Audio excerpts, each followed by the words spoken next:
kingdom building.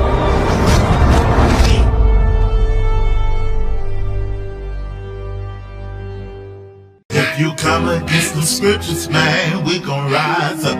If you come against our heritage, we gon' rise up. It don't matter, anybody get it, man, we gon' rise up, rise up. We rise up. If you come against the king, man, we gon' rise up. If you come against our Elohim, we gon' rise up. It don't matter, anybody get it, man, we gon' rise up, we rise up. Rise up and rise up.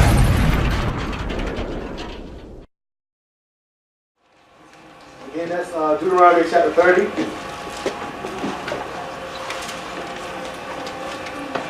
Everybody down? Not yet?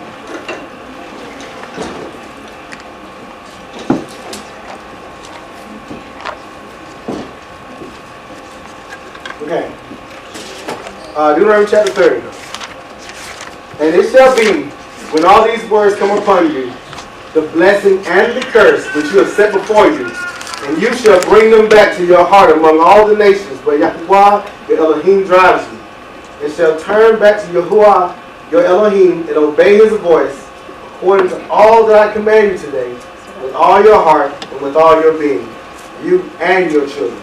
Then Yahuwah your Elohim shall turn back your captivity, and shall have compassion on you, and he shall turn back and gather you from all the peoples where Yahuwah your Elohim has scattered you. If any of you are driven out to the farthest parts under the heavens, from there Yahuwah your Elohim does gather you, and from there he does take you. And Yahuwah your Elohim shall bring you to the land which your fathers possessed, and you shall possess it. And he shall do good to you, and increase you more than your fathers.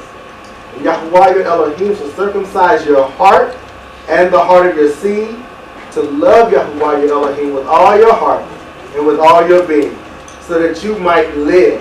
And Yahuwah your Elohim shall put all these curses on your enemies and on those who hate you, who persecuted you.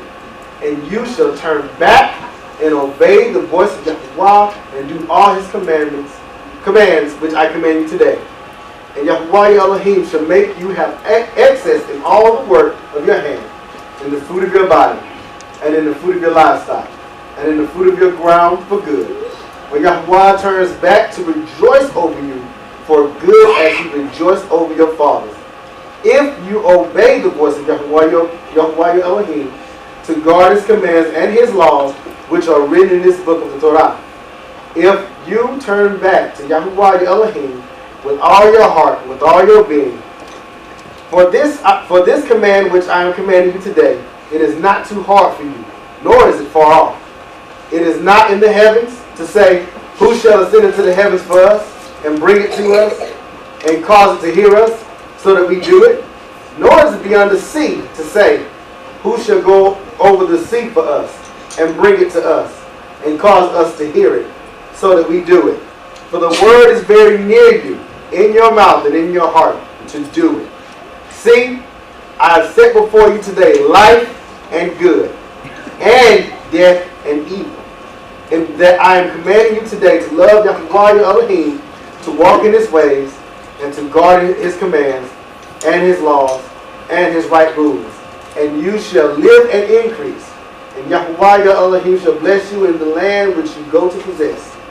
But if your heart turns away, and you do not obey, and shall be drawn away, and shall bow down to other mighty ones or gods, and serve them, I have declared to you today that you shall certainly perish.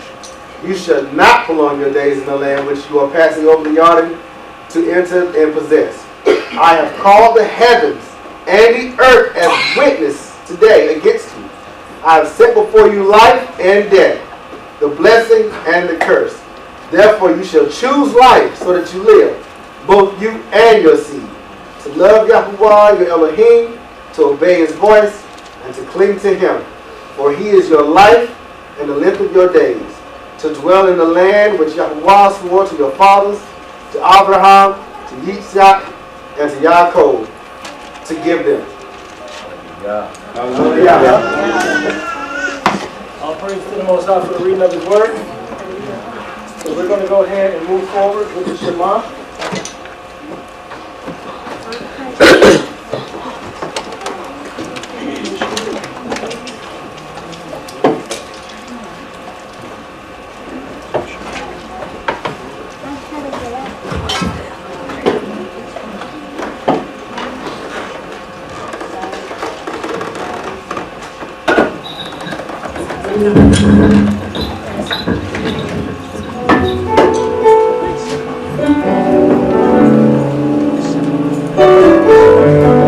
Shabbat shalom, y'all. All right, y'all can go ahead and get up now.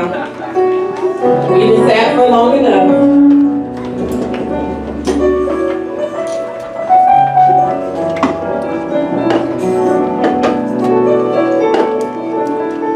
I'm so excited that you guys are here with us today. You got me back there, Jamal. I'm excited that y'all are here with us today. We're excited to be in this new building. Hallelujah.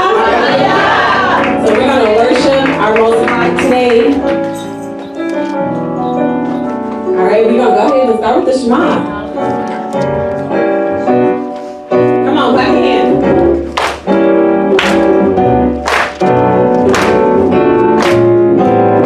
Shema Israel, Yahuwah Elohim, Yahuwah Echad. Shema Israel.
unstoppable, invincible, victorious.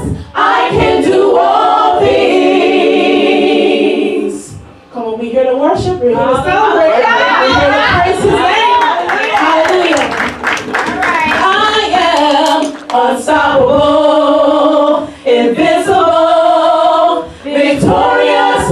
I can do all things.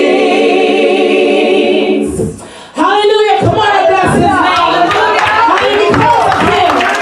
Because of Him. Hallelujah. I am unstoppable, invincible, victorious. I can do all things.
Dead of night.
Yeah.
Hallelujah.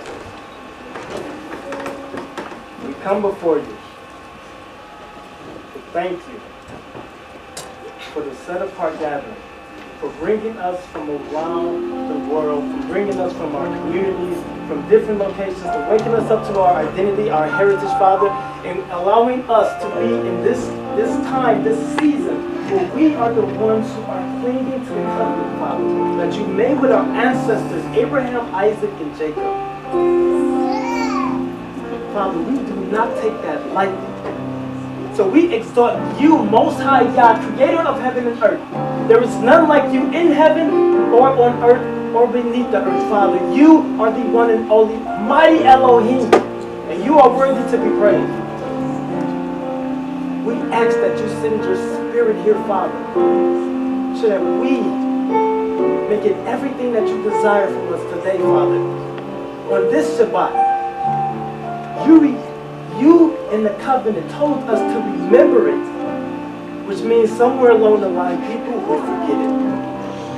So you said, remember the Sabbath and keep it holy. So Father, as we attempt to do just as you said, we worship you corporately, as a community.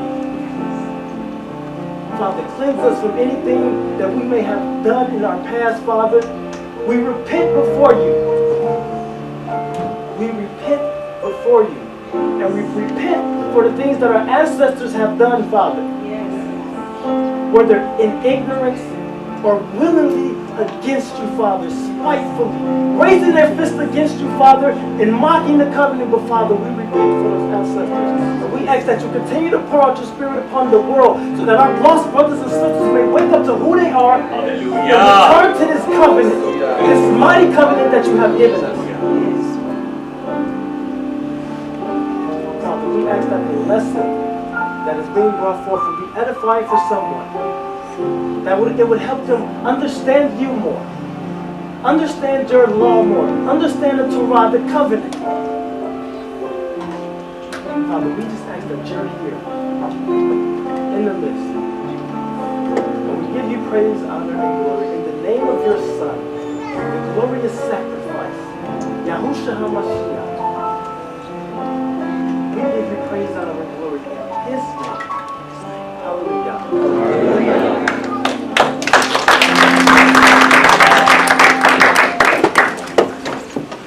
I know some of y'all was like, dang, that's a lot of songs. Hey, it's okay to be happy about something. We got out the library, right? Hallelujah. Celebrate. They've been picking with us, messing with the schedule. We meet 2 times a month. We have to meet 3 times a month. Oh, y'all can't do the music no more. Y'all, it's so many things. So we're happy. Hallelujah. We're happy. Hallelujah. Hallelujah. So, no, we're going to be doing 6 songs every Shabbat. But it's okay to be happy. Yeah. I mean, it's like we come into this walk and we can't smile anymore. Everything got to upset us. We got to be uptight about everything. No. It's okay to be happy. Now, here's a practical lesson. I hope that some of you are going to get something out of this. Okay, quick question. Since you have been in the walk, how many of you have sat in a class or multiple classes where someone went through the laws and examined them and said which ones we should keep and not keep? Raise your hand. So we got one person here who has sat in a class where someone has broke down or went through the laws and said, we should keep this, we should not keep this. And I think that's the problem. As we move forward, we're not going to get through everything today. But as we move forward, lesson after lesson, we're going to go through which laws.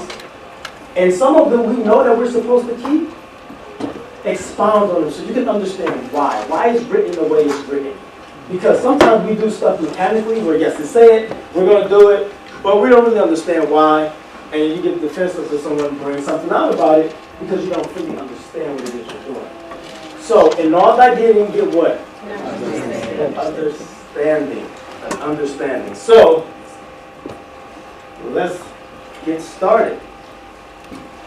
Deuteronomy 30. 10 through 14. Now let me ask you this. Now I do like crowd participation. As a matter of fact, my lessons are built upon them. But since we're in a new building, how many of y'all can actually read that? I see it. So you can read it all the way back there? Okay. So it's clear, it's visible, if people can read. Okay. Can I have someone, an adult, read Deuteronomy 30, 10 through 14? When you obey the voice of Yah your Elohim, to keep his commandments and his statutes that are written in this book of the law, when you turn to Yah your Elohim with all your heart and with all your soul. For this commandment that I command you today is not too hard for you, neither is it afar off. It is not in heaven that you should say, who shall ascend to Shemayim for us and bring it to us, that we may hear and do it. Neither is it beyond the sea that you should say, who will go over the sea for us and bring it to us, that we may hear it and do it.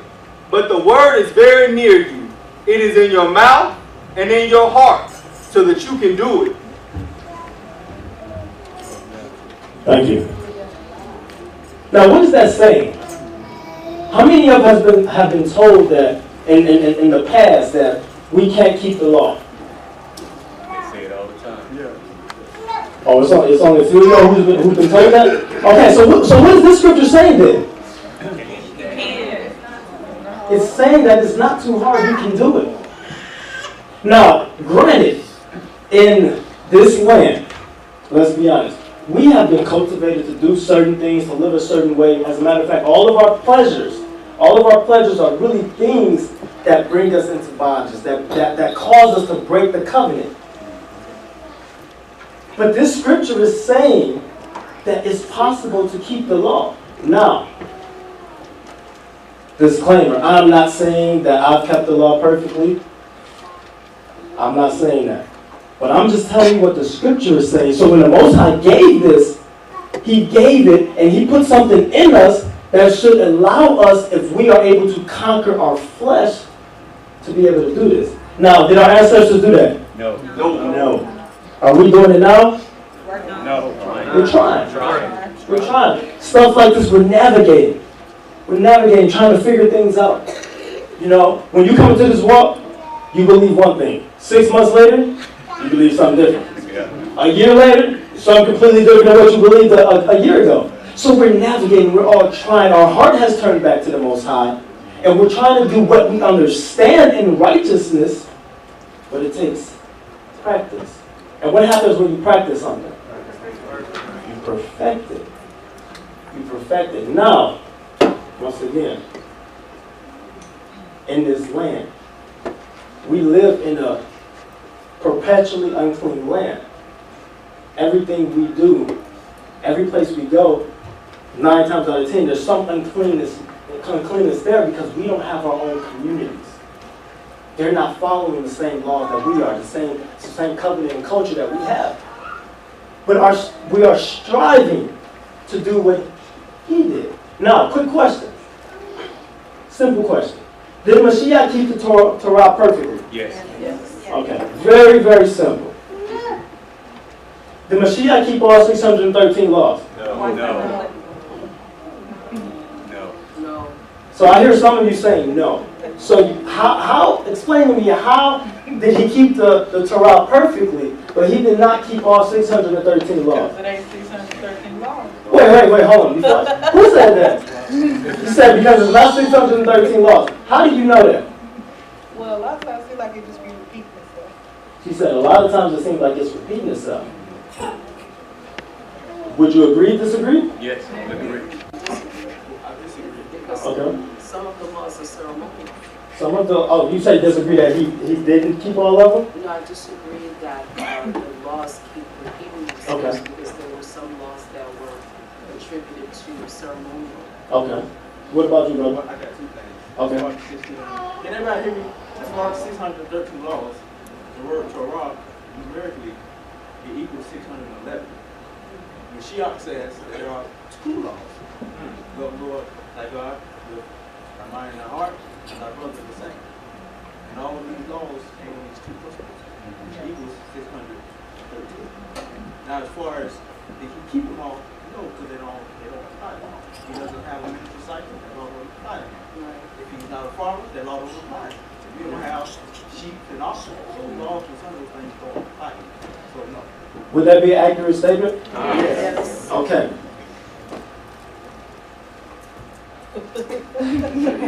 I agree. I agree. That's exactly how I feel about it. I've taught a lesson like this with this topic, specifically the 613 laws, maybe like 3-4 months ago. And that's one of the things that we have to bring out, because we know that the Mashiach was perfect. He was sinless. But he did not keep all the laws, because the reason why we bring this up is because people in opposition of you would try to badger you and beat you over the head with the fact that, hey, you got to keep 613 laws. Can you really keep 613 laws? And we have all these laws in America that we keep without even making an audit. But then when you really look through the scriptures, a lot of them are repeats. We went through this. A lot of the laws are actually repeats. Because what happened in Deuteronomy? Let me backtrack. In Exodus, Mount Sinai, the law was given, right? Then what happened? Immediately after that, golden calf. All right? So stuff resets. I'm paraphrasing. They make the Most High upset. They go amongst the wilderness. What did he say about this generation of people? He's going to kill them all. They're not going to see what? The promised land. So when they get to Deuteronomy, who was there? The next generation. The next generation, who was where?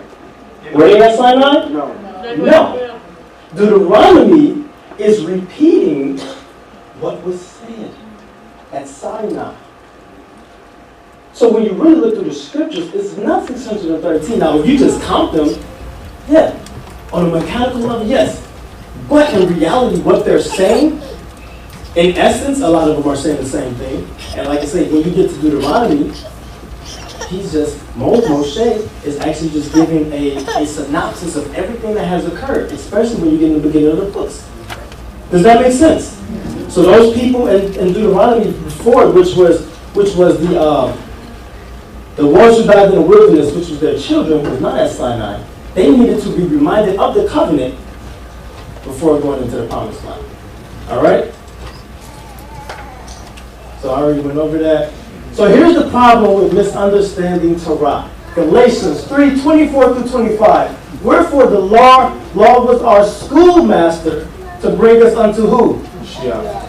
That we might be justified by what? Faith. But after that faith is come, we are no longer under a schoolmaster. What is a schoolmaster? It's a teacher, also known as a tutor. What was Paul talking about when he wrote this? What was that? Okay, he said the sacrificial system. Anybody else have something else other than the sacrificial system?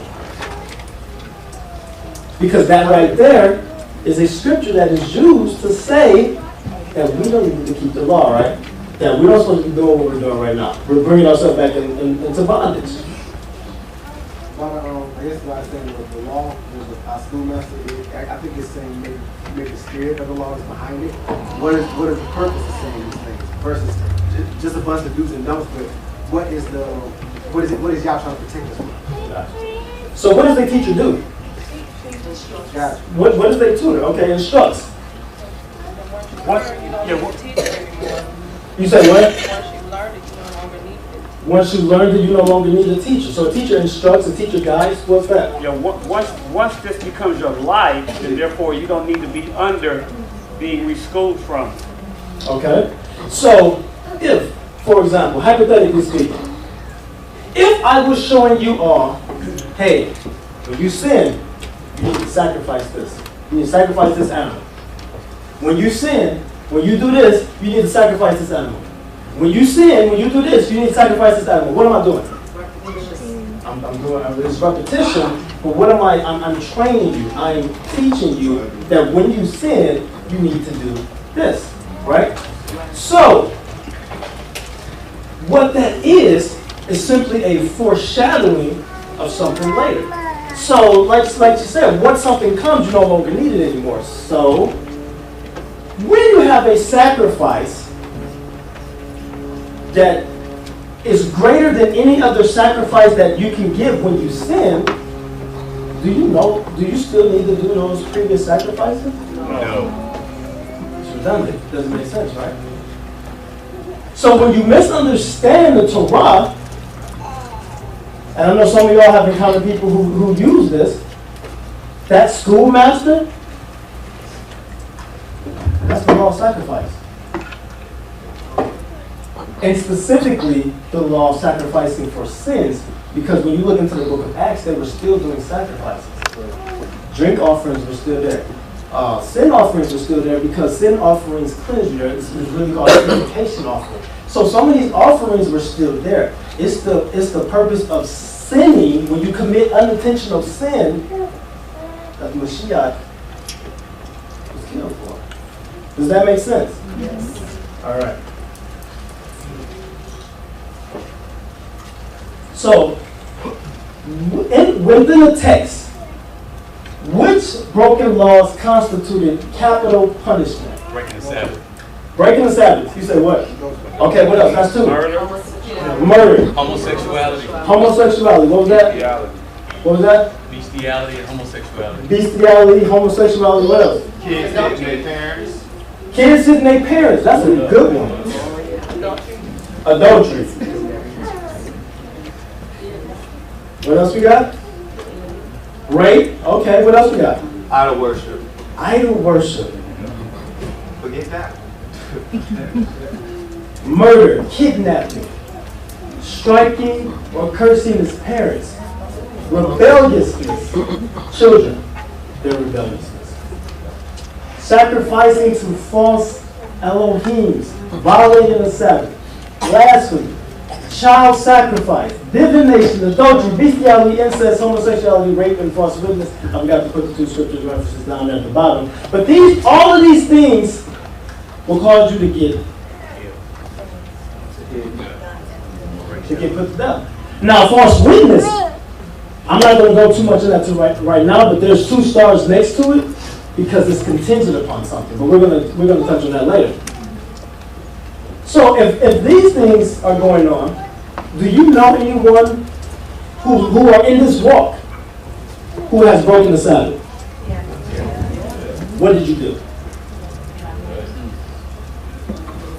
Talk to them, give them a pep talk. Okay, you talk to them, give them a pep. That's a good idea. How many of us stoned them? I picked up one, but I put it down. Why didn't you stone them? Whatever level of mercy you show, that same level of mercy shall be made back to you. But it's in the Torah, brother. You're in the land of your captivity. Okay, you say you're in the land of your captivity, which means what? What does that mean? He said you got to obey the laws of the land. What does it mean, brother? It means that they're going to come and charge you with murder. They're going to come and charge you with murder. He said there's no judge, there's no community. Anybody else want to add to that? We're in a dispensation of grace. He said we're in a dispensation of grace.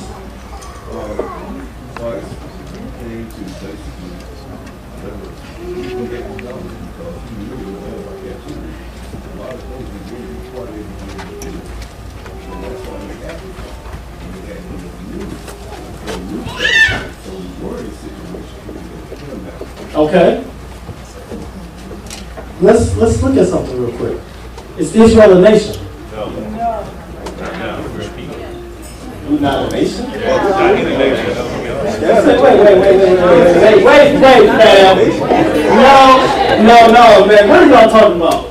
Yeah. We're a nation? Yeah, we are. We are a people. We are not a nation. And according to the description of a nation, we are not autonomous. We are not sovereign. There you go. We don't have our own laws, nor do we have our own educators. We don't have our own judges. We don't have our own governors. Wait, hold on. What do you mean we ain't got our own laws? You see this scroll right here? What do you mean we got our own laws? We don't have our own land. We don't even have our own words. How many? Okay, real quick. Who all? Did y'all hear her? Okay, so he brought a rebuttal here, which is interesting. Okay, what you got? I'm just saying, the Most High said his people. down here. That's what we have mentioned. If you want to everyone into the law, but the Most High said He's going to deliver His people. All the scriptures, we never get it. That's why He kept that bloodline all the way down. Okay. The grant was 144,000 each tribe. Okay. Yeah, man. Can you repeat that, what he's saying?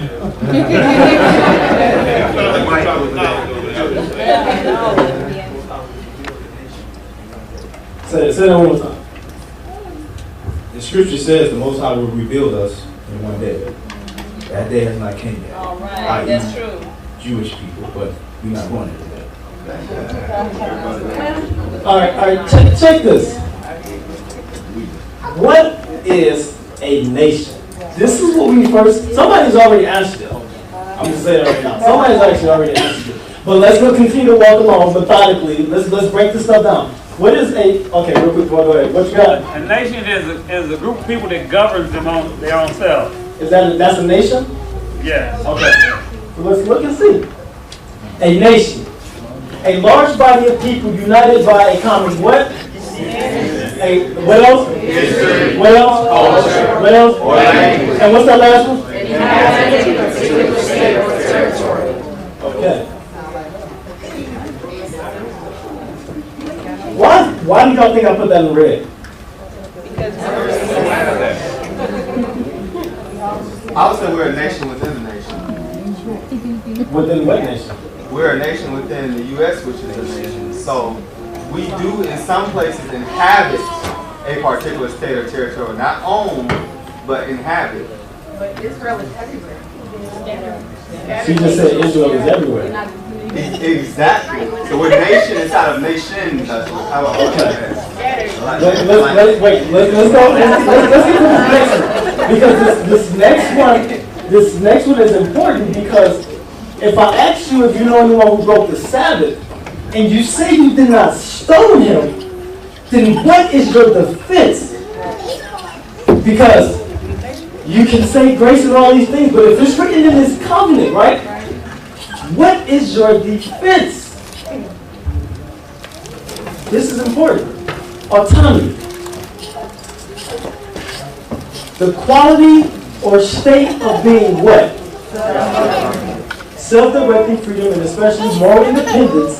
3, a self-governing state. Now I'm going to go back over here to the sister because she answered the question. Are we a nation? You said no, and then you gave an excellent answer as to why. Go ahead. We're not autonomous. Governmentally, we're not sovereign. We are submitted unto a set of laws that are foreign to us. We don't have our own land.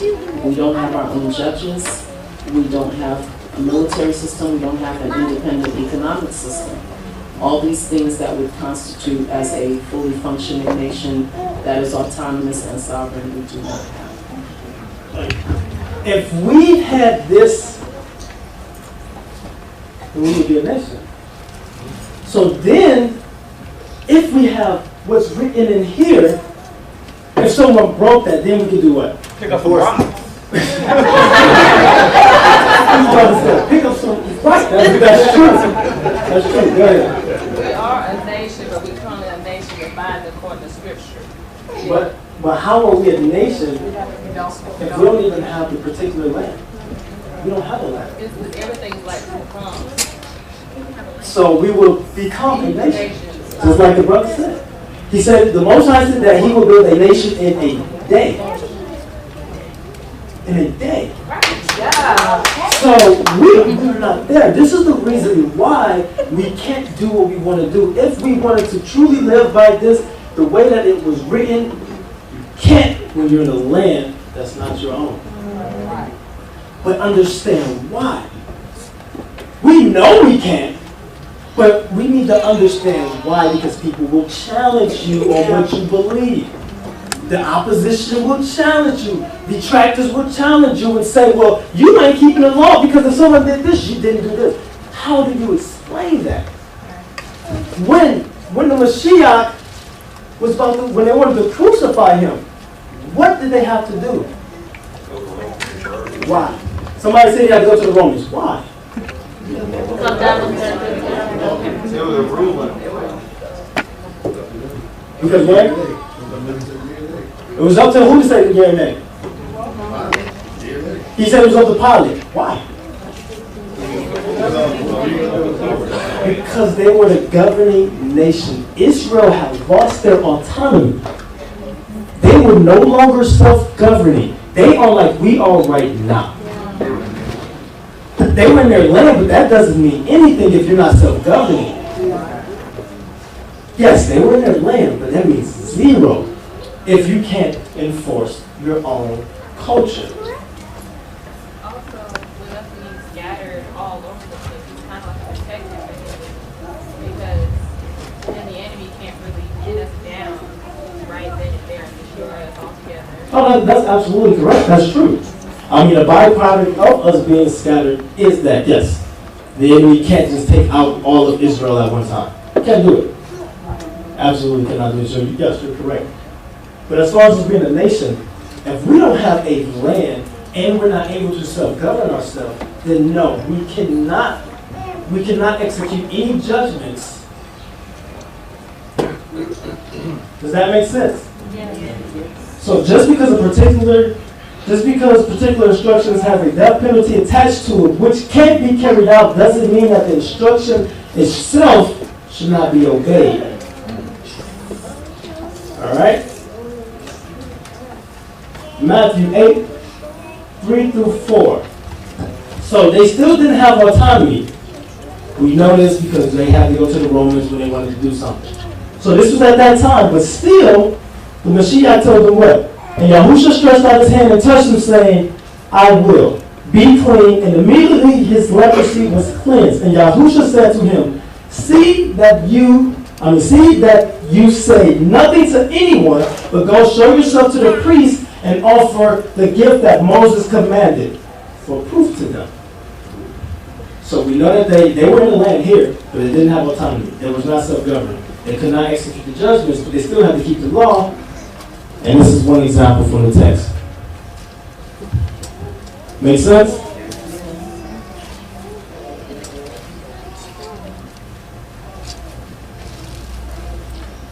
And this is the expectation that the Most High has for us. Going back to the fact that even though we're not technically a nation by definition, and we don't have our autonomy, He still expects us to keep these commandments. We know this because Deuteronomy 30 tells us, and I'm going to start in the middle where it first becomes red. And you call to mind among all the what? Where Yahuwah your Elohim has driven you, and return to Yahuwah your Elohim, you and your children, and obey his voice in all that what? So this is Moses speaking. And everything that he was commanding them was these instructions from the Torah. So when we are scattered, we were supposed to return back to this. And when we return back, he said he would gather us from all the peoples that Yahuwah your Elohim has scattered you. If you're outcast in the uttermost parts of heaven, from there Yahuwah your Elohim will gather you, and from there he will take you. So it's still an expectation from the Most High, regardless of our autonomy, that we return back to these commandments. All right? So the goal now is to go through some of these things and figure out if this applies today. Because there are laws that don't apply today. There are laws that everyone cannot do because of their gender, because of their occupation, because of what they own. So we're going to start with the 10 Commandments. Like I said, this lesson is going to go on for a couple weeks. But hopefully, some people will gain some type of understanding of something that they may have had questions about when it comes to the law. All right, Exodus 20 and 3. Somebody read that for me. Thou shalt have no other Elohims before me. Does this apply? Yes. That is common sense. We ain't going to stay on that. All right.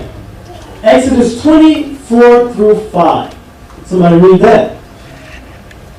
You shall not make for yourself a carved image or any likeness of anything that is in heaven above, or that is in the earth beneath, or that is in the water under the earth. You shall not bow down to them or serve them, for I, Yahuwah, your Elohim, am a jealous Elohim, visiting the iniquity of the fathers on the children to the third and the fourth generation of those who hate. Okay, so this here, you should not make for yourself a carved image. What is he referring to? You said what? She said idolatry. What constitutes idolatry? He said wood, stone. So let me ask you this. Like rock. Let me ask you this. So if I came in here with a wood statue of a giraffe, and I set it right here, and I made it by hand, did I just break this commandment? No. Okay, some say, see, this is why we need to have this conversation. Because some say yes and some say no. So it's not clear across the board. All right, this is why we're having this. So I create a wood giraffe by hand, carved it and everything, set it here. Did I break this commandment? If someone says yes, explain yes. Okay, now you're quiet. No. A giraffe. A giraffe. Because look, it says, you shall not make for yourself a carved image or any likeness of anything that is in heaven above, or that is in the earth beneath, or that is in the water under the earth. Okay? You said keep reading? You shall not bow down to them or serve them. That's the thing. Stop.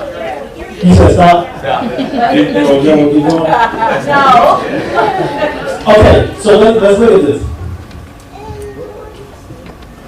It is not the actual. See, look. This is how they carved things back in the day. It was out of wood. It was out of stone. These were the utensils that they had. These were the items that they used to make something. What you got? I was just gonna say I agree with you, but it's just like y'all commanded them to make a menorah. Yes. Is that not something a work of their own hands? But they didn't worship it. The thing was they're not supposed to bow down to it and serve it. Good job. That's. I was about to get there. I mean. Oh, I'm sorry. But no, see but that's the thing. So they created these objects out of wood and stone. So there was no way. I mean, and they could use gold and stuff like that because we know they made golden calves and stuff. But hear me what I'm saying. It's not the fact that a giraffe made out of wood by the works of my hand breaks this commandment. It is that portion in blue because that is the purpose of this commandment. It's to not worship it. When you begin to worship it, it becomes your idol. It becomes idolatry. So at one point in time, I didn't even want an African statue in my house or African anything because I don't know, that looks a little too different for me. I ain't trying to sin, yo. So that's because I didn't have this understanding. I didn't understand what was really there in the text, what he was really trying to convey. Because if you just breeze over it, you will get mixed responses like we had when I asked the question. Go ahead, brother. Now, I know it's a new fun sway thing where you get the Buddha, right? I ain't rocking with that. I'm saying, but you see it in people's houses, right? Yeah. Now, what they say? What if they got Buddha in their house? If I ain't worshiping Buddha, it's just there. I agree with you. I'm just putting it out. Because you know Buddha is a one slave thing. That is an excellent question. That is a good job, brother. I appreciate that question. You want to answer it? I would say some people don't know. It's wrong, period, because it's a very difficult man thing. But some people don't know, and I think it's about the intent a lot of times what's going on. That a lot of people don't walk up and lay down their sins at the foot of the cross. You know, that's more in line with that. A cross is idolatry. That's right. It is. Down to the cross.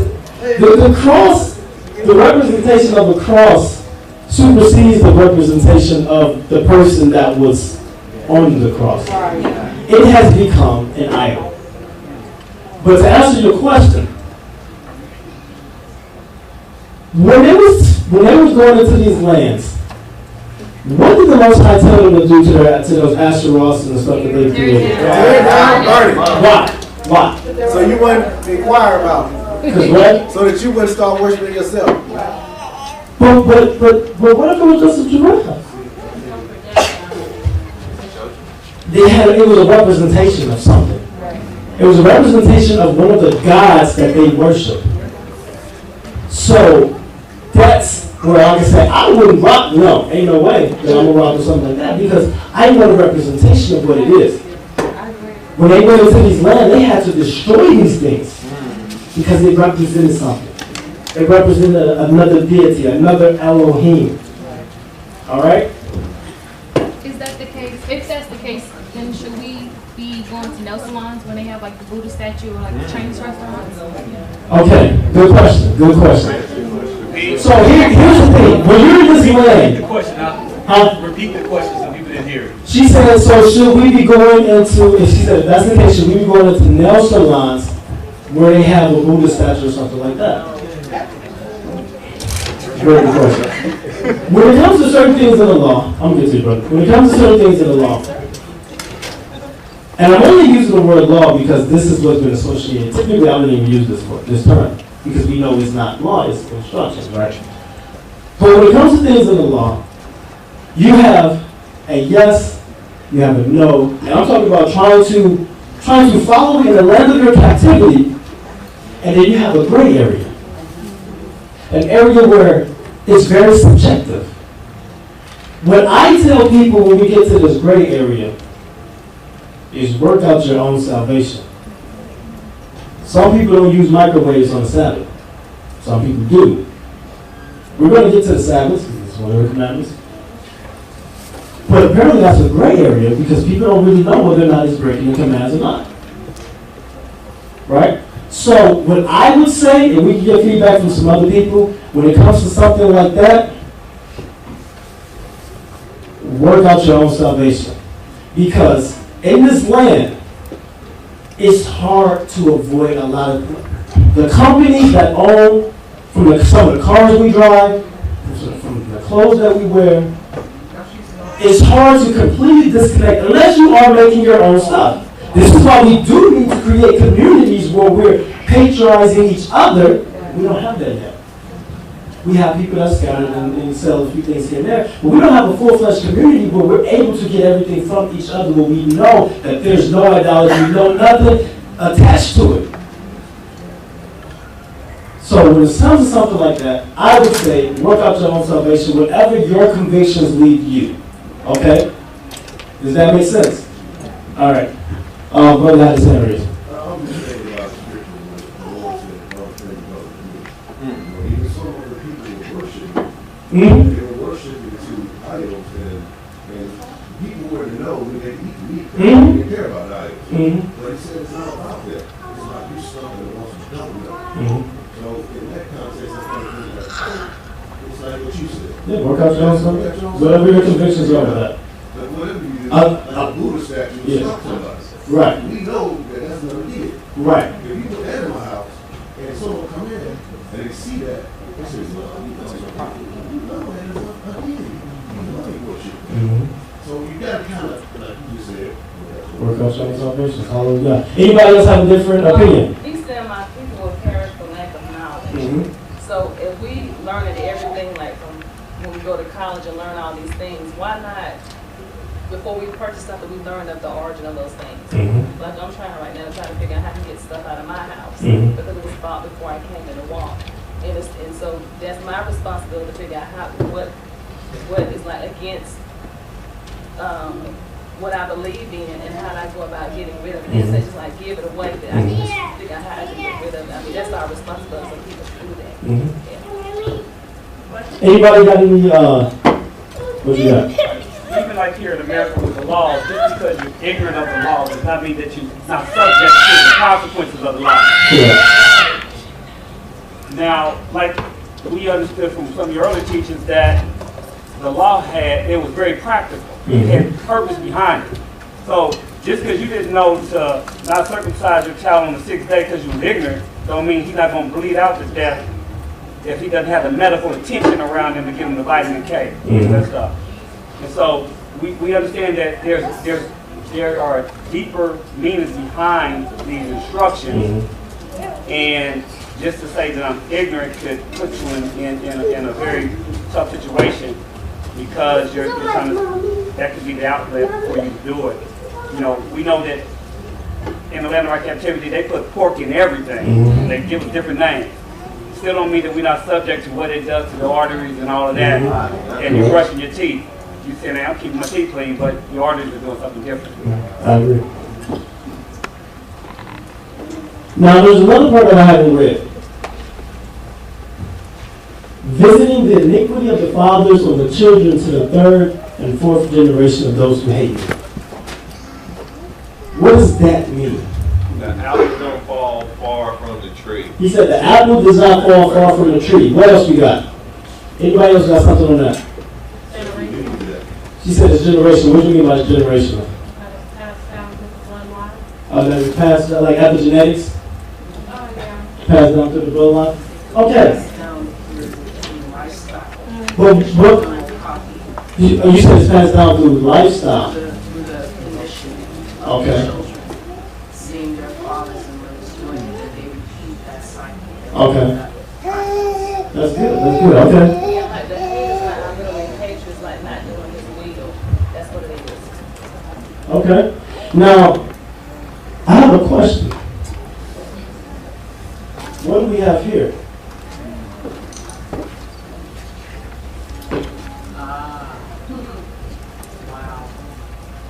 So what is it that we're following? Do we fully understand what the text is saying? I guess in my case, I didn't understand. She said that's totally different. Deuteronomy 24:16. Fathers shall not be put to death because of their children, nor shall children be put to death because of their fathers. Each one should be put to death for his own sin. If you look at Ezekiel 18, there's something very interesting if you go to Ezekiel 18. There's a whole expose. The entire chapter is about this subject. Here's just a quick excerpt from that. Yet you say, why should not the son suffer for the iniquity of the father? When the son has done what is just and right, and has been careful to observe all my statutes, he shall surely live. The soul who sins shall die. The son shall not suffer for the iniquity of the father, nor the father suffer for the iniquity of the son. The righteousness of the righteous shall be upon himself, and the wickedness of the wicked shall be upon himself. Do we understand what's going on here in Exodus? What is he talking about? Because that's two scriptures that sound like he's saying something completely different. Unless somebody has someone to reconcile that? I would like to say that the one that says visiting the iniquity of the fathers onto the children, like right now we're receiving the iniquities because of our fathers. This is in the present time that we're receiving the judgment. But then there is going to be an afterlife judgment. So the afterlife judgment is different if we walk in the law, statute, and commandment. We don't receive that iniquity because we're going to be righteously judged based upon our own actions. Good, okay. Did y'all understand what he was saying? Okay. It's interesting that he said that, because when I expound on the verdict here, one of the things to consider is Deuteronomy 28. If I were to sin, he should not die. He should not. I'm going to die for my own sin. But the effects, there's a cause and effect for everything, right? Yep. The effects of the things that you do, especially in the spiritual, will be passed along. So we, like the brother said, is suffering an oppression. We're not dying. Some people are dying, but they're not directly dying. There's not a direct connection of a person who was killed by the police to somebody in West Africa from our ancestors who sinned, or someone going back into the land that sinned. There's not a direct connection. There's not an immediate death from the father or from the son because of what the father did. But we are experiencing the oppression because of what our fathers, our forefathers have done. Does that make sense? So when we look through that entire text of Deuteronomy 28, and we get to the curses, these are the effects of what happens when they broke the covenant. But it's not directly connected to another person. This is generation after generation, someone experiences something. So when we see that text, when we see these conflicting texts within the scriptures, we have to understand what it is that we're reading, what it is that we're following, how can it be reconciled. Hallelujah? Hallelujah. All right. Exodus 27. Okay, before I proceed, what's the name of the Most High? So I hear some people say Yahuwah. Anybody else got another name? Yahweh. Anybody else got another name? Yah. Anybody else? Somebody said Ahia. What would you got? It's like a Okay. What else? Yahweh. So you should not take the name Yahuwah your Elohim in vain. For Yahuwah will not hold him guiltless who takes his name in vain. What does he mean when he says do not take my name in vain?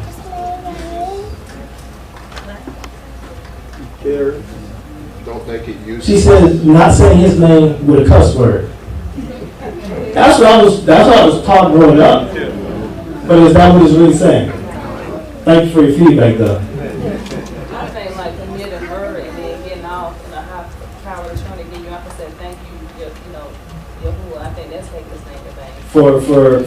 For thanking him for something that's for sin. Okay. Yeah, I was gonna say doing something wrong and then putting his name to it. Doing something wrong. So like the Crusades? Yeah. Carry. You said to carry. So he just went to the literal meaning of the Hebrew word. He said to carry. But when we look at it, this in English, what do we interpret that as? Because even so far, I've gotten 3 or 4 different answers.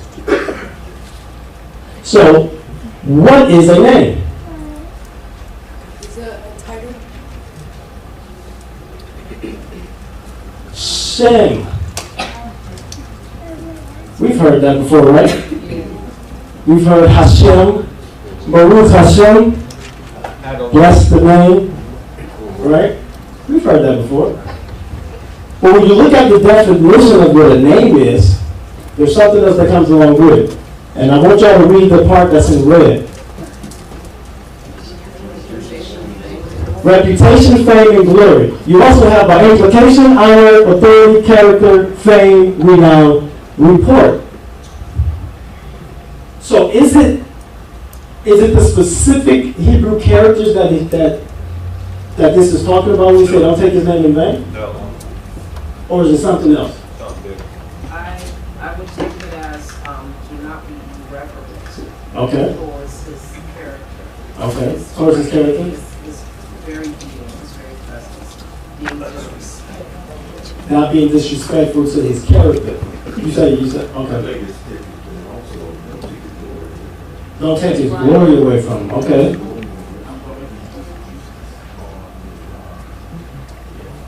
Gotcha. What you got, brother? Okay.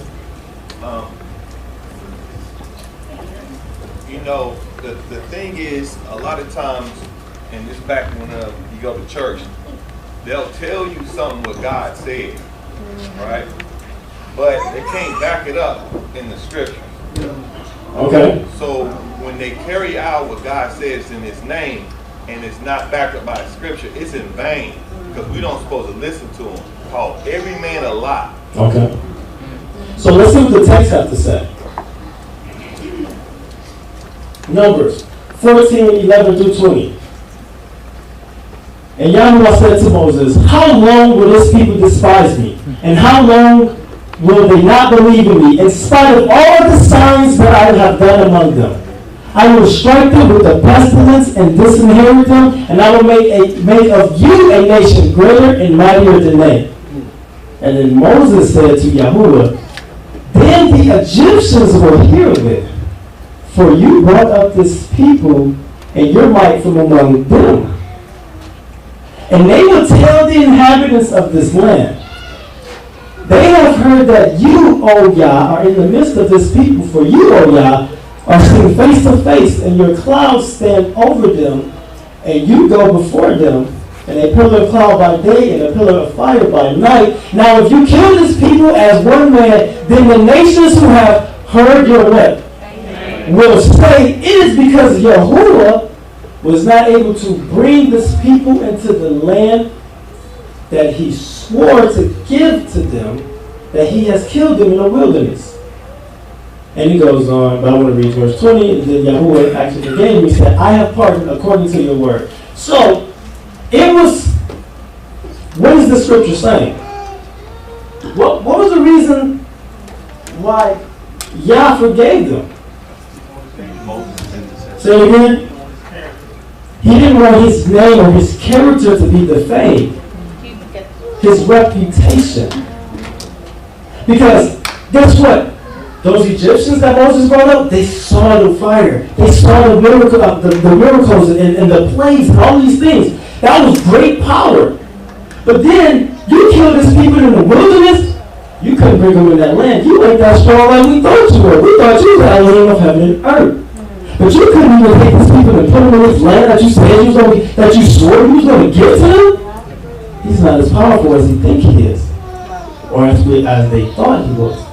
So, because he cared about his reputation or his name, he forgave them, and he decided not to kill them. Moving forward, he did say that none of them was going to get into the land, but he didn't kill them.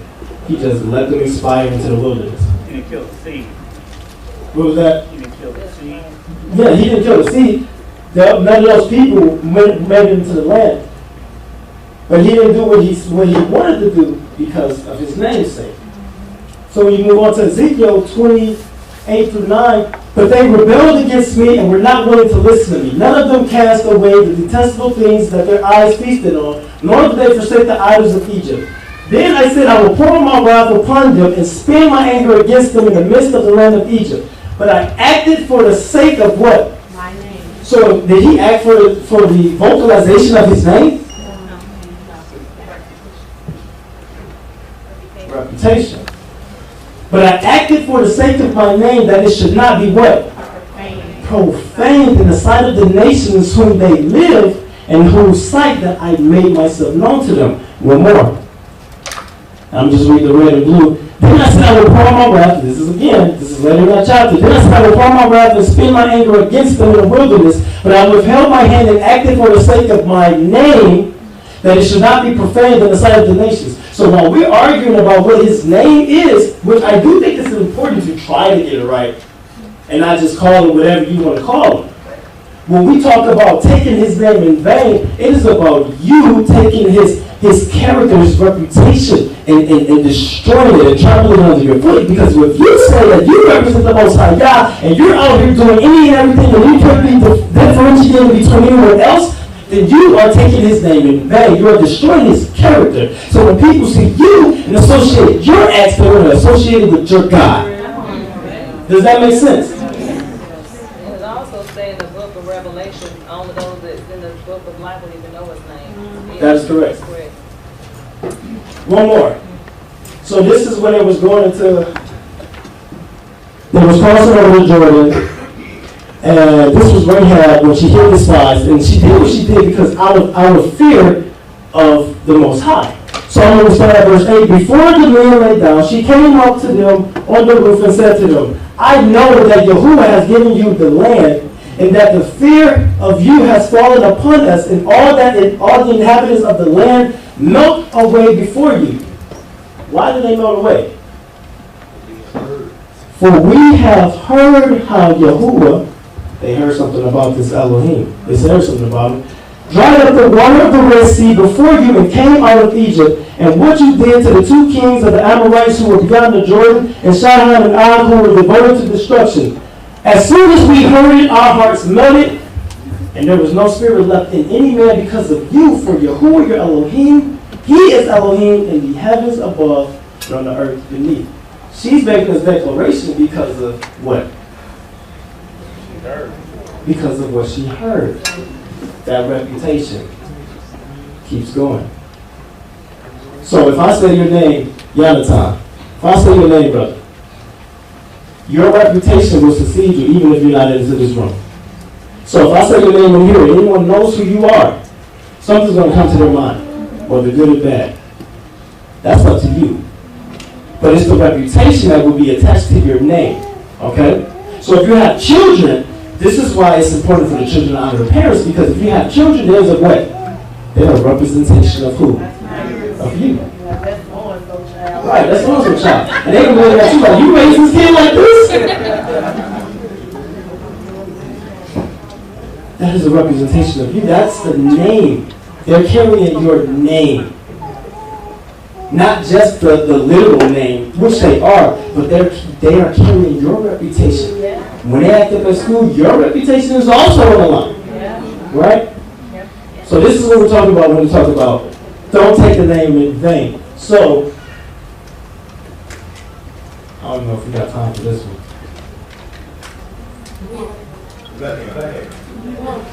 Now, the Sabbath, you want to go ahead or not?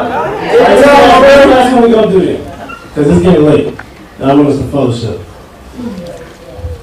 Alright. I believe in keeping the Sabbath. Alright. I just want to say this because people are like, if you don't keep the Sabbath the way I keep the Sabbath, then you don't keep the Sabbath. Let's get an understanding. But all that getting, get what? Understanding. Exodus 20:8-11. Somebody read that. Remember the Sabbath day to keep it holy. 6 days shall you labor and do all your work, for the 7th day is the Sabbath to Yahuwah your Elohim. On it you shall not do any work, you or your son or your daughter or your male servant or your female servant or your livestock or the sojourner who is within your gates. For in 6 days Yahuwah made heaven and earth, the sea and all that is in them, and rested on the 7th day. Therefore Yahuwah blessed the Sabbath day and made it holy.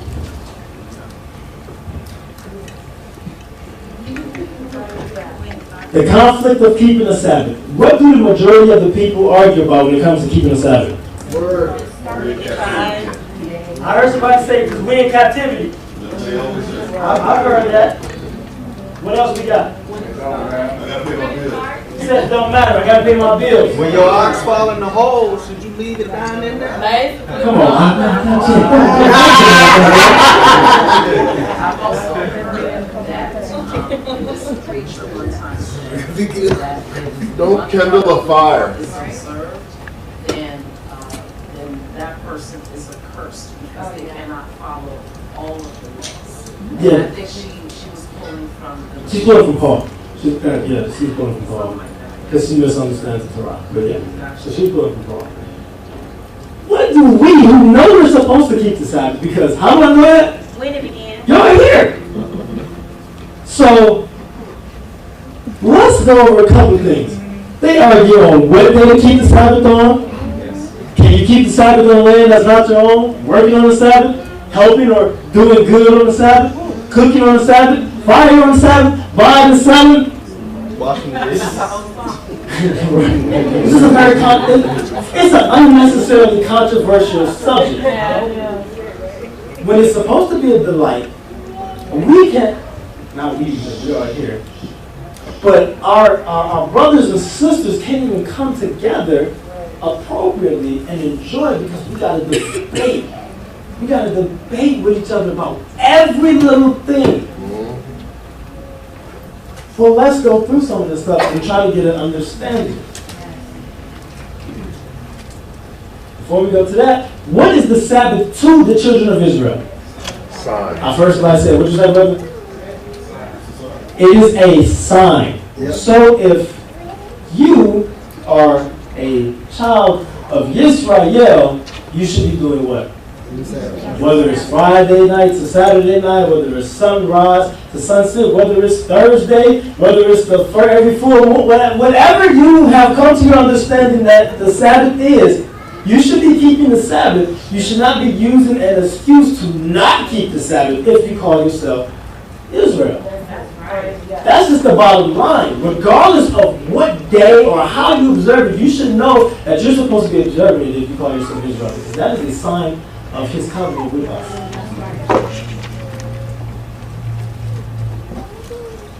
Exodus 31, 13 through 17. You shall speak to the people of Israel and say, above all, you shall keep my Sabbath, for this is a sign between me and you throughout what? Your generations, that you may know that I, Yahuwah, sanctify you. You shall keep the Sabbath because it is holy for who? You. Everyone who profanes the Sabbath shall be put to death. Whoever does any what? Work. That's very controversial. That soul shall be cut off from among his people. 6 days shall work be done, but the 7th day is a Sabbath of solemn rest, holy to Yahuwah. Whoever does any work on the Sabbath day shall be put to death. Therefore the people of Israel shall keep the Sabbath, observing the Sabbath throughout their generations as a what? It is a sign forever between me and who? The people of Israel. So there's no reason to not be observing the Sabbath if you are of Israel. If you ain't, that's on you. But if you're of Israel, I don't care what day you're keeping it on. Just know that it's not a day that you can just pick and choose. We can't do that. I mean, whatever your research, your studies have brought you to, then you keep it on that day. However, it's not just something that you can pick and choose. Well, I'm going to do it on Wednesday because I like my Saturdays. Or I'm going to do it another day because you want your weekends free. My boss won't let me get off. Your boss won't let you get off. Don't even do that. Don't even do that. Don't do that. You're going to start a riot up in here. All right. One of the issues with the Sabbath is work. What is work according to the Shabbat that we are not supposed to do? Job. I just picked up this bottle. Was that work? Professional. What you do for a living. He said what you do for a living. What is work? So let me ask you all a serious question then.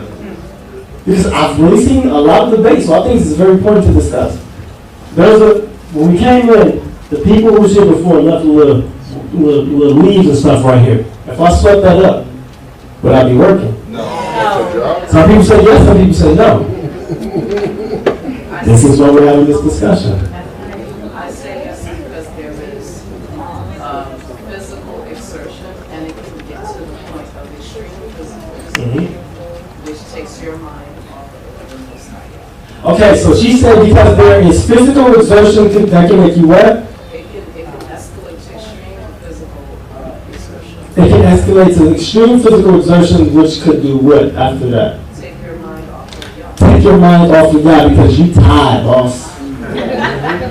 What you got? I think it's for personal or financial gain. There you go. Personal or financial gain. So the word right here, Moreh, it says occupation, work, business. Bullet point below it, occupation, business, property, work, something done or made, workmanship, service, use, public, business. Something that is business. But we saw somebody get put to death for picking up sticks. So I should be sweeping. Yes or no? He said that these two said it might have been his job. He was instructed, they were instructed specifically not to go out and to get sticks to kindle a fire. He was instructed specifically. It wasn't like you said you came in and the last people left some leaves up there, so you just getting that out the way. Okay, let's see. What's this side of My son told you, so I ain't gonna never clean it up. Yo, if you spill something at your house, are you gonna clean it up? Yeah. Let's be practical.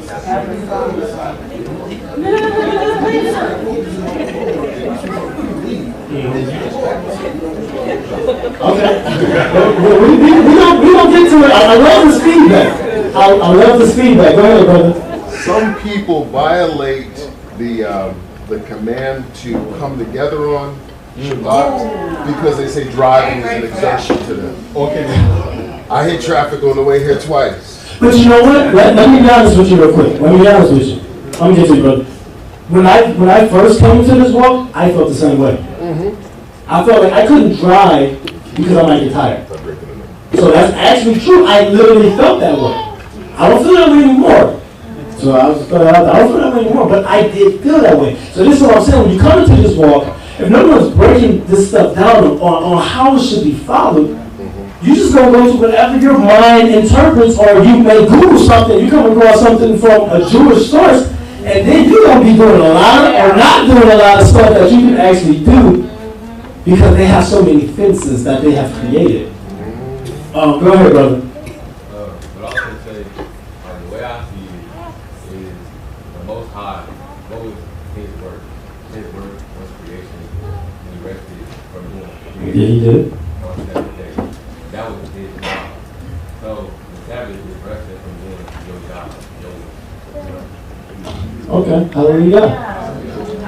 So when you look at the Hebrew, when you look at the Hebrew, there it's there. That's what it's telling. It's referring to business. But what else do we have? I've already went over that. And the reason why I keep saying it is because it's imperative that we get an understanding of what we're doing in this walk. And we're not just listening to whoever to say whatever, or we're just trying to come to our own conclusions without really studying, just whatever we may Google or come across a meme on Facebook. You gotta get an understanding. My stuff is out of order. Okay, yeah. It's cool. What's your question? Oh, we're gonna get that too. Wait till we get to that. Wait till we get there. Alright, so there's a couple things, I don't know why my slides not on there, but there's a couple things we need to address. We have Nehemiah 10, 28 to 31. I'm not going to read all of the other stuff, but basically they were coming back and they were making an oath to the Most High that they wasn't going to do some of these things. Now, some of these things you find in the Torah. Someone showed, okay, real quickly. And if the peoples of the land bring in goods or any grain on the Sabbath day to sell, we will what? All right, and since this was in the opposite, I don't know why my slides are out of order. But here's my question to you. Where in the Torah does it tell you not to buy or sell?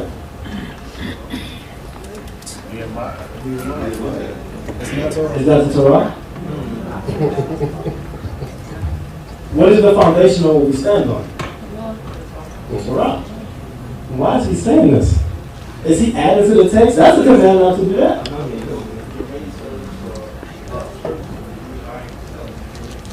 He's not adding to the text. What's your name? I like you. We're gonna break it down. There is no law that says you cannot buy or sell on the Sabbath. But it's something that you have to dig to get the understanding about. So, here's a few points of view when it comes to this. There is something not documented in the Torah that Nehemiah knew. This is an unlikely scenario. Point 2, Nehemiah was creating a fence to keep people from breaking the Sabbath, as he did with the closing of the gates, because that was a fence to keep people from breaking. That was not commanded to do that, to close the gates. Or because if merchants came into their community, they were subject to the laws of Israel. Therefore, if they sold in the midst of Israel, that would be sin. And if an Israelite purchased from them, they would be complicit or accomplice in breaking of the law, bringing sin in the camp. Therefore, the selling was the main focus, because if they were selling, they were working. Buying is the byproduct that would bring the sin into Israel. So if me and this brother here, I'm working, he buys something for me on the Shabbat.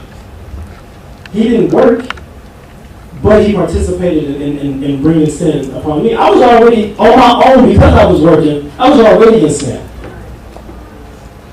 But his participation just made him who brought sin into him as well. Go ahead. Also, if you're in a market and you're buying a large quantity of something, what you gonna do? Leave it there till tomorrow? No, you're not. not. Gonna pick it up and carry it. You are. So now you're working too.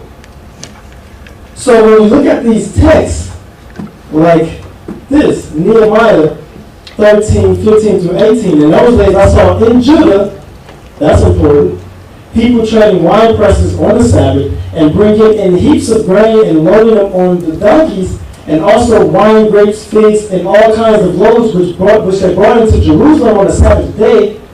And I warned them on the day when they sold food, Tyrians, also who lived in the city, which means that they lived there, they were subject to what? The law. Brought in fish and all kinds of goods and did what? On the Sabbath. You see how they keep emphasizing the selling part. So the buying is just simply a byproduct. It's the selling part that was the issue. This is why I said if they bring stuff here, we won't buy from them. Now, I'm not telling y'all to go out and buy nothing on the Sabbath, because like I said, gave my disclaimer earlier, I do not buy on the Sabbath. I don't work on the Sabbath. But I just want us to get an understanding of what is being said. So if they're selling, they are working. If they're working, they're doing what? It is about your profession. It is about your profession.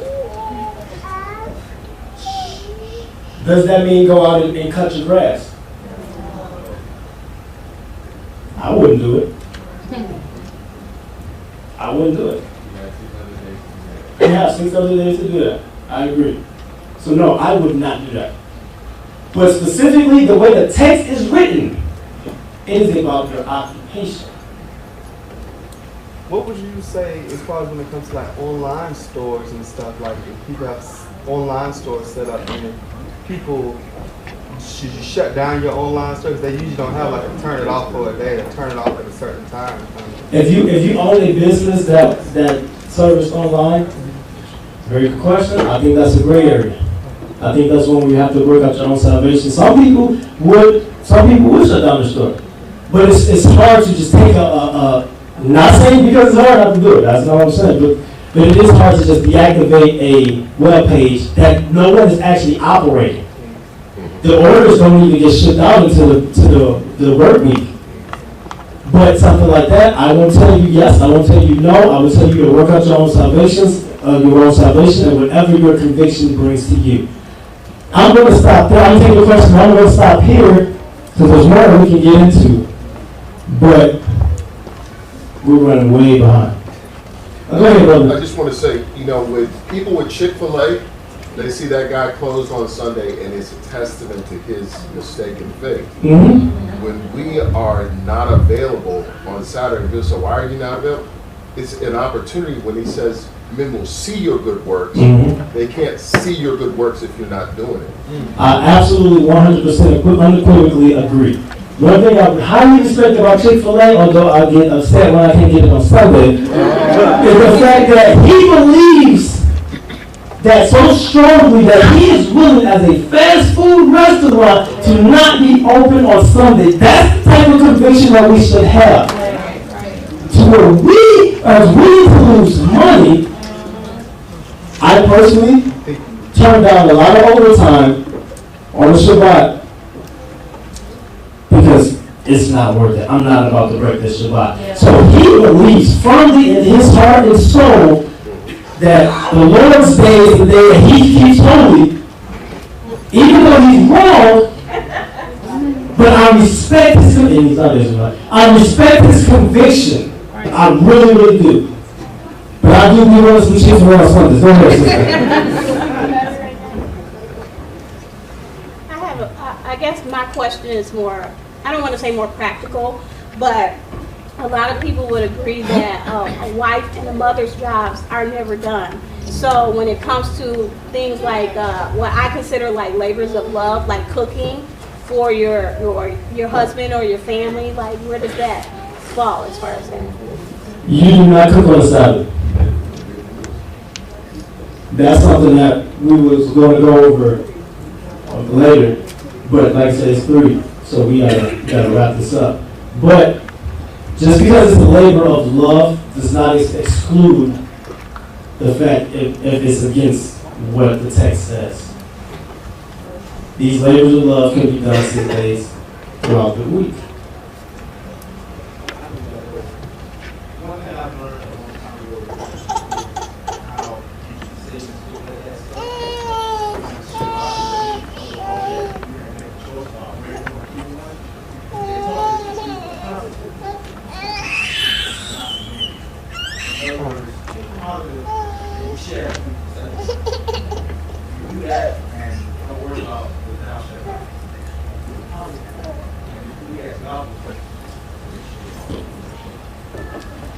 Yeah, when you look at the whole pulling the outside of the dish, just like he brought to the attention, hey, you circumcised on the Sabbath so that the law wouldn't be broken.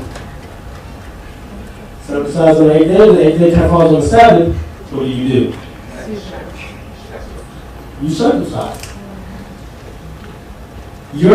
Some of your neighbor's ox fall in the dish, it's not even yours, but your neighbor's ox fall in the dish, what do? You sure? Yes. You absolutely help them because it's written in the Torah that you cannot turn a blind eye to them. You have to help them.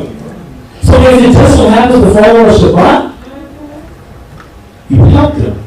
There's one thing about the Most High is that, and I know we look at this word now with a little side eye, but His grace and His mercy is real. Yeah. And that's what He's seeking from people, is their grace and mercy. So if someone is suffering, you help them. You relieve those burdens. This is why He did what? He healed on the Shabbat. Because He was relieving them of a burden. If your neighbor's cutting down trees because they wanted to, you do not help them. But if your neighbor cut down trees and that tree fell on him, you help him. Yeah, I just want to be clear with the people. When you say your neighbor, we're meaning our brothers in the walk. When you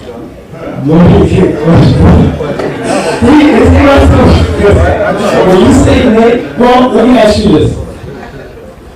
In the text, when He said your neighbor, who is He referring to? Israel. He was referring to Israel. Does that answer your question? I just yes, want to know if he refers to Israel. Okay. Now, if here's a caveat to something like that when it comes to helping someone.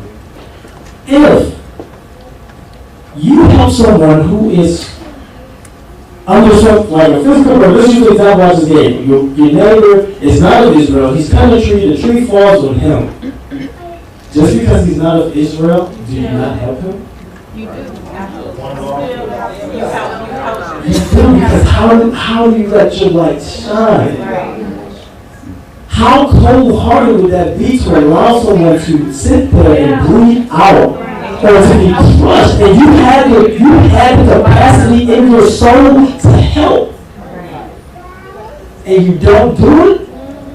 That's against you. Go ahead. The last question. Okay, if you're with someone on the Shabbat and they go and buy something and they give a part of that to you, are you necessarily breaking the Shabbat? Good question. The 13-year-old young man in the guy working the camera said, if you're out with a friend and they go and buy something on the Shabbat and give you a piece, are you breaking the Shabbat? That is a very good question. I think that's a gray area. I think that's a gray area.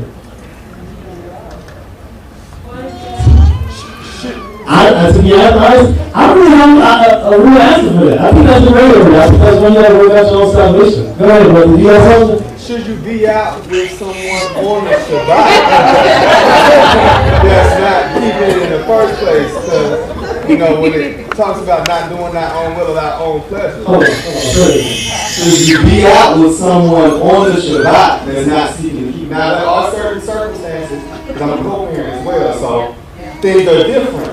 But at that point, if you do have an ability to choose, not doing your own pleasure, this is the day you're supposed to give solely to Allah. So if there's a wedding going on, I mean...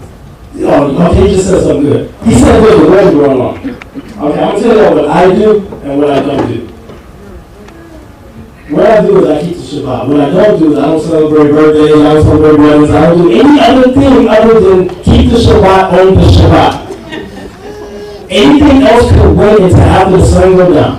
And if it's over by the time the sun goes down, then, oh well, so be it. You have to have that conviction on what are you going to put first. So at the end of the day, because you can be, the thing about it is not only are you doing something that does take your focus off the Most High, but it also puts you in a position to where you can potentially sin. Because let's say you go to a barbecue, and most of us, not all, but most of us, if we go to a barbecue, let's say our family members are there, they're not eating the same way we eat. So you are potentially putting yourself in a position to not only take your mind and your perspectives and your being away from focusing on the Most High, but also you could potentially eat something that will make you unclean, sin, or not on the Shabbat. So, once again, something like that, I would recommend not doing. I don't do anything on the Shabbat other than keep the Shabbat. And like I say, after the Shabbat, we can get down.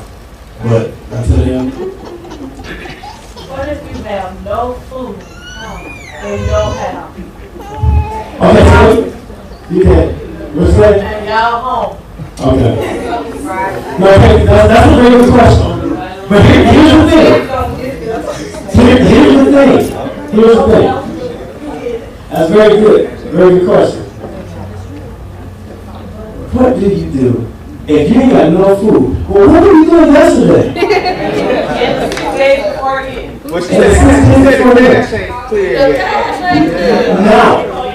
Now the caveat to that is this. What did David do? He went and ate the showbread.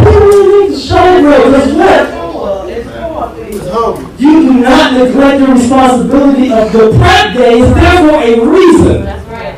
But if a situation occurred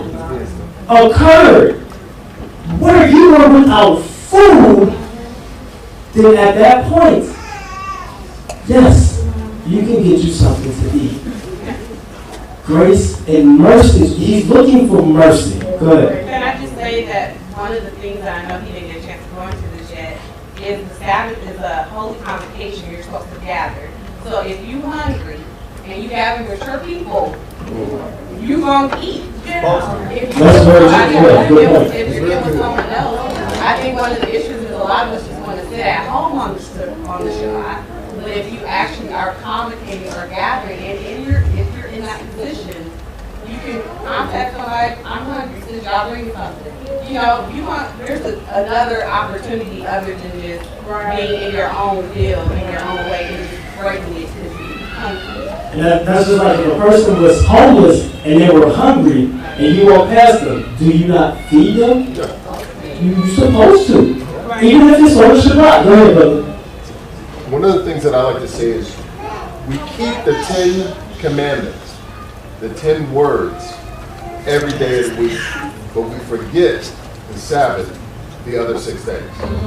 So if we were, if you won't commit adultery and you won't murder on Monday, should you not take time? Because I'll say this, and not to brag, but I like to tell people this is a sign. This is why this is important. If I'm talking to somebody and they say, oh, this, they're giving away free whatever on Saturday, I can't take it because Saturday is set apart. Right. It's something that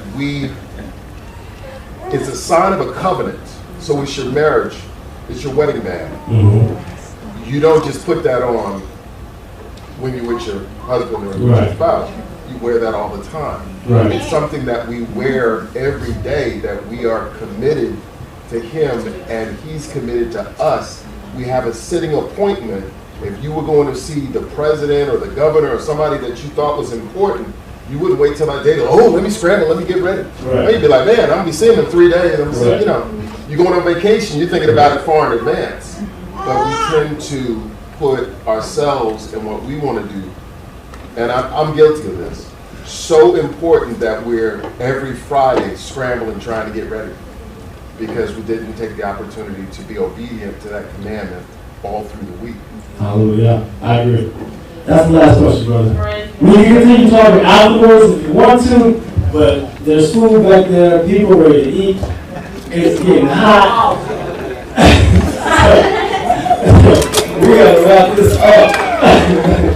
but next week we're gonna be back at this where we're going. There's still more stuff on the side because they talk about cooking on the side, but they talk about the guy gathering sticks. We need to figure out why these things occurred.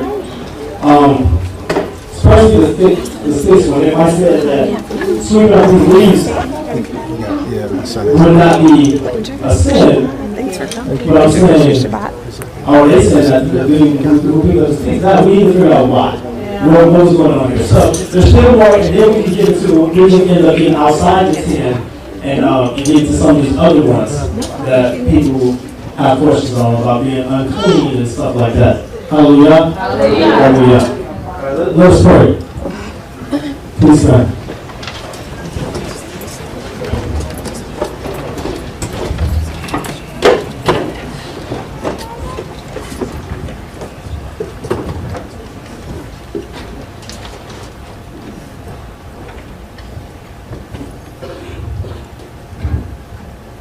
Hallelujah. We thank you for this day that you have given us. We thank you for allowing us to be in a position to come together to fellowship on this set apart day, so that we may worship you, sing, and lift up our voices to you, so that we may go through the scriptures, have a dialogue, Father, a peaceful, meaningful dialogue with each other about your commandments, Father. Lord, and we all just want to serve and please you. So we're trying to get an understanding of what it is that we're supposed to be doing, Most High Yah. So we thank you for allowing us this opportunity to be here together. And we thank you for the fellowship that will occur. We ask that the food makes our bellies merry, Father, and that we will begin to fellowship and build relationships, tangible relationships that will exceed these walls of this building that we're in, Father. We thank you for the very breath in our lungs. We appreciate you. And we thank you for that sacrifice. We cannot forget Yahushua HaMashiach. We thank you for him